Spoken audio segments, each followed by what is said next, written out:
mapapakinggan nyo to, sana maalala nyo ako. Kasi hanggang ngayon, namumulila pa rin ako sa inyo. Pakinggan nyo to, ina.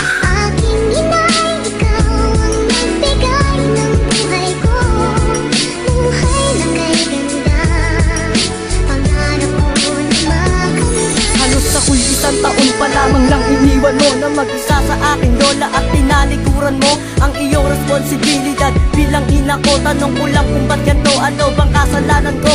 Kung bakit ako'y nilisan dito sa mundo na to, na para bang ako'y basura lamang na tinapon mo. Ayun ang di ko matanto kung paano mo kinaya to, na malayo sa iyong anak. Puso nyo'y naging bato, minsan na nga lang naiisip ko, naging nyo ko anak. Kaya heto ako ina, pagmasdan yung umiiyak ang inyong anak. Dahil sa pasaling kay biyak na simula sa pagkabulat ay hindi nakaangat. Dahil sa akin ang problema na laging pasan-pasan. Kung paano nga ba kita makikita sa aking harapan, pagkus ako'y sabik atak na ikaw ay mahagad. Paano mangyayari yun, pangalan nyo na lang sa akin na iwan.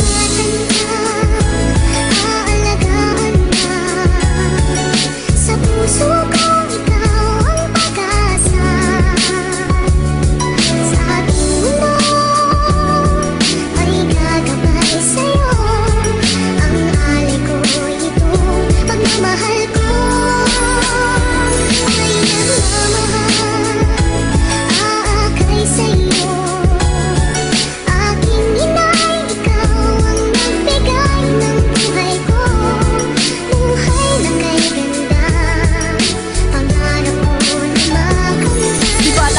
ng tao dito mayroong dahilan kung ba't ang kanilang anak ay nagagawang maiwan ng mga ilang taon. Minsan higit pa nga doon para lamang maiahon ng angkan sa magapaon. Umigot man sa ganyan sitwasyon, sila'y buo pa rin na matatag at maligaya. Kaya't minsan nananalangin sa ating Diyos na may kapal na sana tayo'y ganyan din na masaya at sama-sama at hindi kayang sirain ng kahit na anong pang ulos na sa ating dadaan. Ang lahat na harapin at ang loob na tatagan para hindi lang mabawasan at magkawatak-wata. Kaya ito'y aking tanong, ina, bakit ka nagbalak na ikaw ay lumayo at ako'y ipaubaya? Kaya't sa aking paglaki tila ako'y mukhang kawawa, ngunit kahit na ganon ika'y sabik pa rin makita. Yan lamang aking daing hanggang sa aking pagtanda.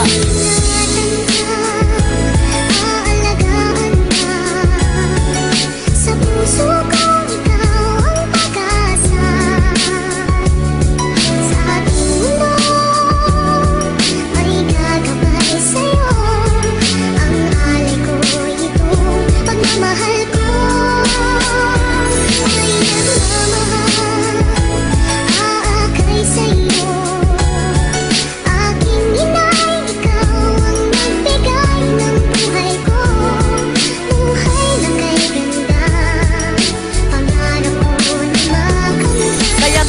Naglakbay ng kayhabang panahon para lang makita ka, kaso di nagkataon. Kaya minsan sa akin lola ako po ay nagtanong, at ang sagot niya nga sa akin dahil ama ko'y nakulong na may sintensya na 15 pagkakakulong. Tapos wala ka ng trabaho at baon sa utang nun, yung pala ang dahilan ng paglisan mo noon. Kaya tanong ko sa taas, asan ka na kaya ngayon? Hindi man kita nakita simula sa pagkabata, salamat pa rin aking ina. Ngayon ika'y aking unawa kung bakit sa mundo na ito ako'y pinaalaga. Kaya sa lahat ng mga anak magpasalamat sa ina, dahil sila ang naging susi kung paano tayo nabuhay. Pag gustong wala sila, malamang tayo ay di buhay. Kaya kahit bali-balik na rin mo man ating mundo, sila pa rin ating ina dito sa mundo na to.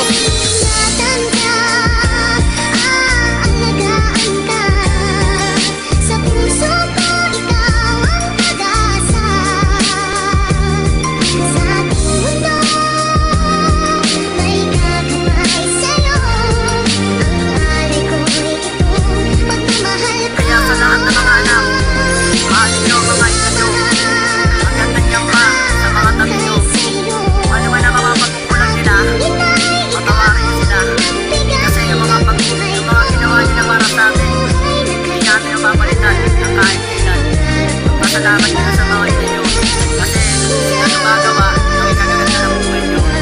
Kaya kung napapakinggan to ng aking ina, salamat ina. Kasi kahit hindi man kita kapiling, at least binuhay mo ako sa mundo na to. Salamat aking ina, I love you.